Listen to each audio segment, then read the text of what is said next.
Peace and blessings, y'all, in this corner box of 24. I know y'all waiting for me. I know y'all waiting to hear what I had to say about Tank and Ryan Garcia. I put a post up on Facebook. A few people responded. I want to give a shout out to my man Arthur Critchlow, who I've known for a very long time, and he kind of picked up definitely on what I was saying. Don't disrespect anybody else, but he kind of picked it up because he said, when you gonna respond to the result of the fight, what happened last night. So here we go. You know, I could tell from the first round.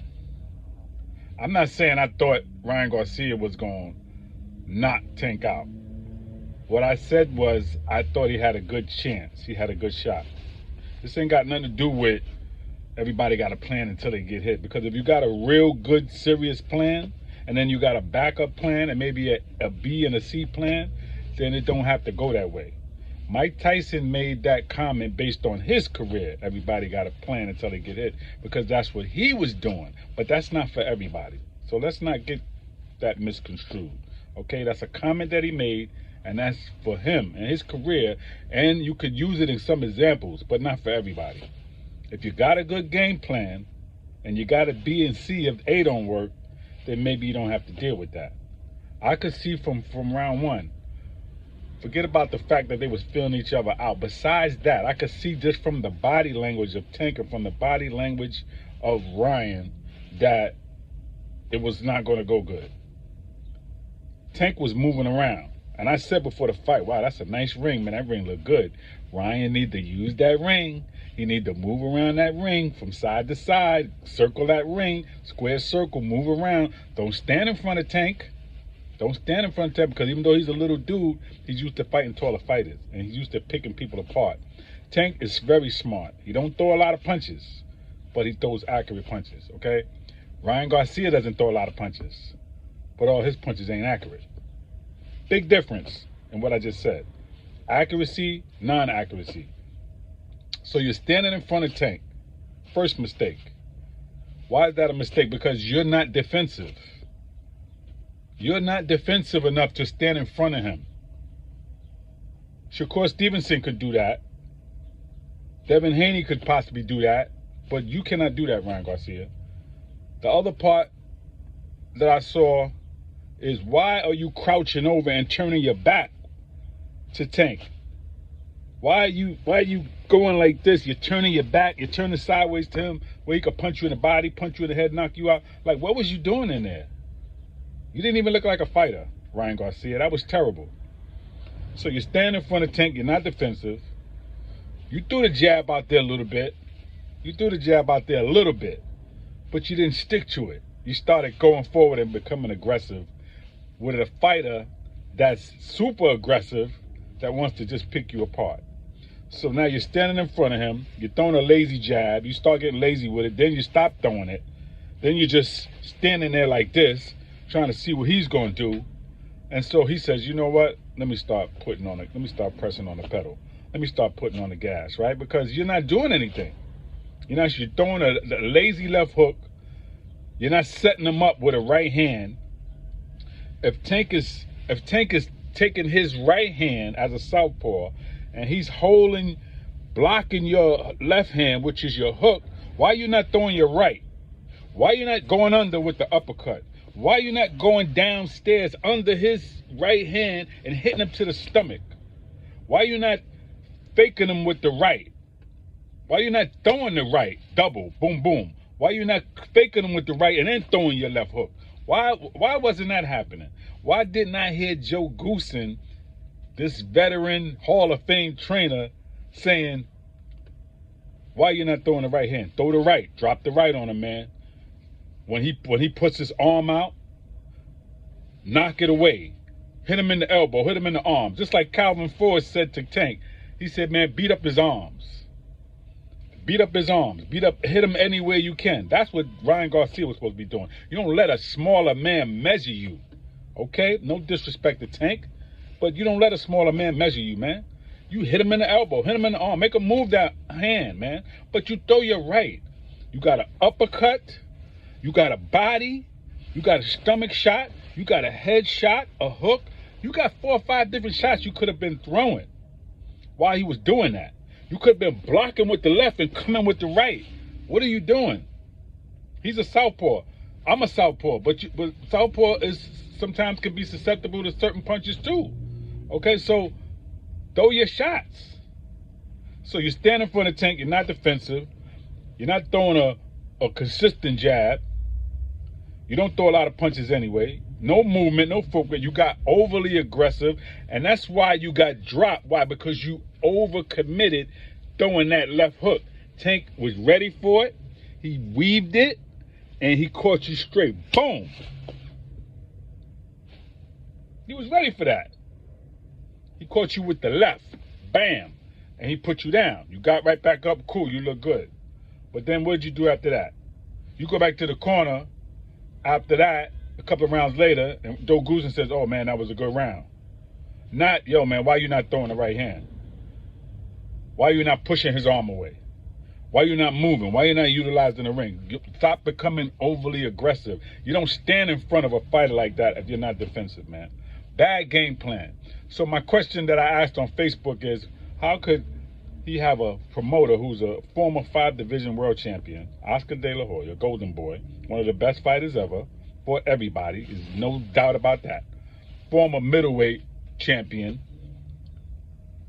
longest reigning middleweight champion, number of title defenses middleweight champion, Bernard B. Hopkins, okay, one of the best, one of the greatest middleweights ever, besides Marvin Hagler.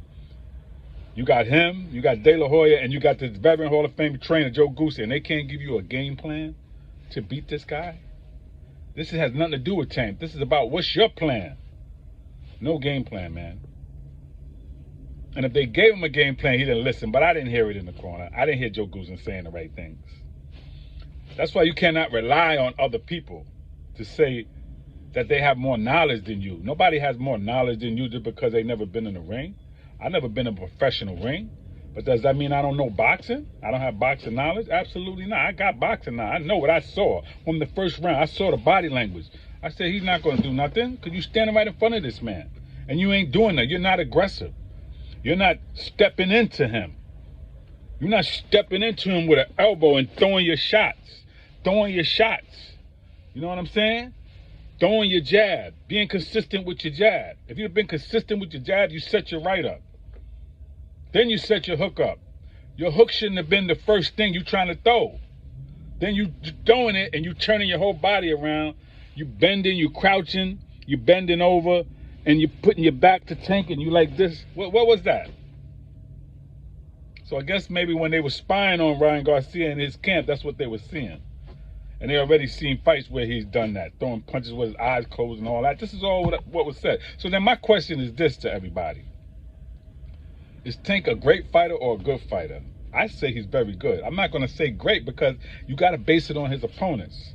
When I look at Muhammad Ali, his greatness comes from his skill, but it also comes from who did he fight? He fought everybody. He fought the animal. He fought the beast. He fought the hard punches, the boxers. He fought a little bit of everybody. That's what made him great.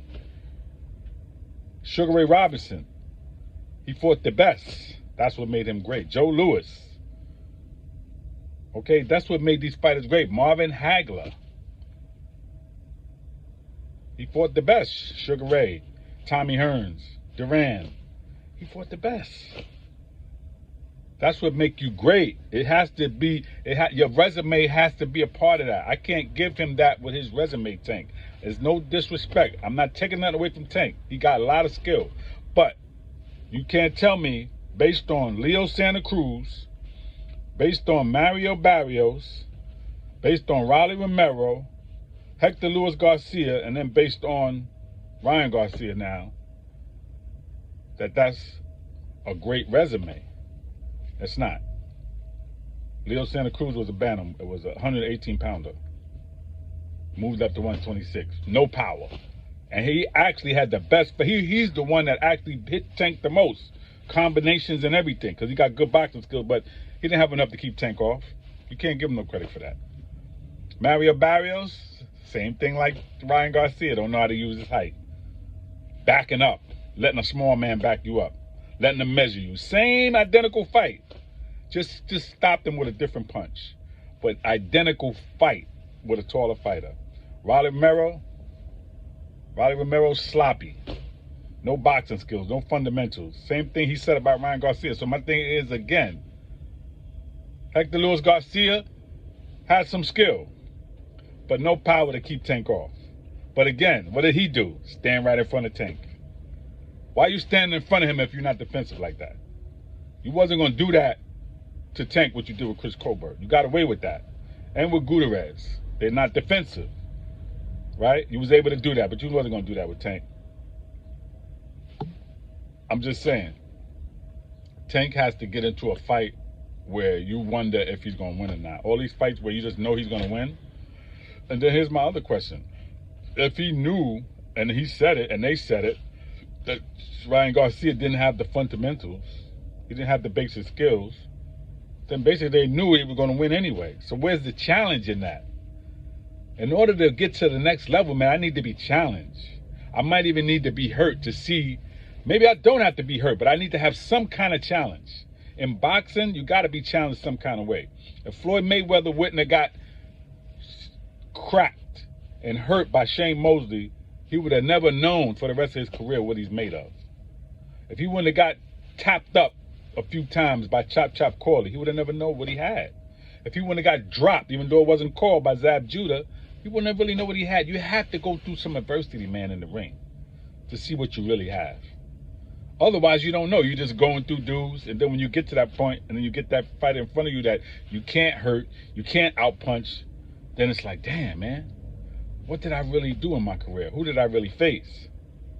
And for me, I just feel like it has to get to that level. But I got to give Tank credit. He's very smart in the ring. I'm not taking that away from the man. Very smart, ring IQ, good punches. He doesn't waste a lot of punches. He breaks you down, and he sets the traps. For that, I definitely got to give him the credit. No matter who he fought, yes, he gets credit for that. Okay? So, Ryan Garcia, you quit. Bottom line. You quit, man. You could have finished that fight. But you didn't. It's a damn shame.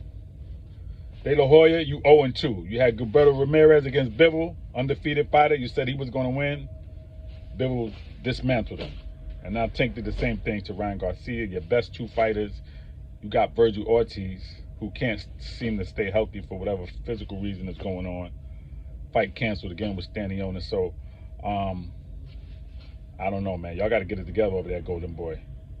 All right? You opened up that press conference and you said some things that was true about the rehydration. That was true. Did that play a part? Semi. But then again, because he weighed in at 10 in the morning and he weighed in at 144.9, you had some more time to rehydrate. 12 hours to put a little bit more weight on. You wasn't going to put but so much more weight on anyway. I don't think Ryan Garcia was no more than 150-something in that ring. Maybe 150, maybe. 150, 152, something like that. So he wasn't putting all that weight on anyway. But it's not about the weight, it's about the skills. That's what paid the bills, and he didn't have it. He quit. All right? So for that, you're in the back of the bus, man. So now we got to see what's next. I heard Floyd is already posturing for Teofimo Lopez versus Tank and Shakur versus Devin Haney. How could you do that? No. Teofimo Lopez, well, you know what? I'm going to talk about that in another video. I'm not going to get in that right now. All right, but peace and blessings, y'all. In this corner, Boxer 24. Everybody, enjoy the rest of your day. Please subscribe to the page. Please leave comments. Let me know how you feel, how you don't feel. And everybody, enjoy the rest of your day. Peace.